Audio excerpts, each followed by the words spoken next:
So let's talk through why blue is actually the correct answer. Congratulations to those of you who voted blue. So what is an iterator?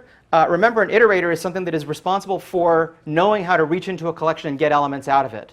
But what's it going to do with those elements? Well, that's why you have to pass a block to an iterator, right? And an iterator is really just one special case of a yield statement. That might have made you think that orange is the right answer.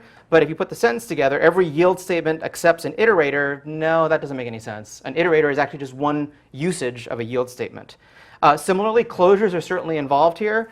But closures is really just the name of the concept by which the procedural environment carries around its variables with it. So that's not correct. And every block accepts an iterator. Well, that's just, it happens to be backwards. Those are the correct two words. I tried every combination of words that I thought might be confusing. And for people who aim to just pick the answer that has keywords in it, it wouldn't have worked. OK, but you all are smarter than that. So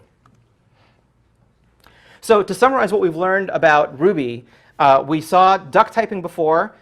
It's a way to encourage reuse by not caring about the classes of things, but only caring about what methods something responds to.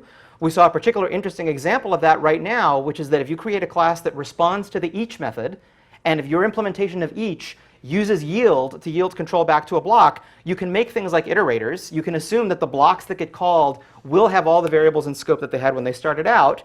And this is an extremely, extremely common Ruby idiom. You're going to see it all over the place.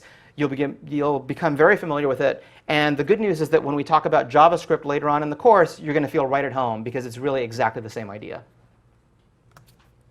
The last thing I'm going to say is, like any programming language, you learn it more by doing it.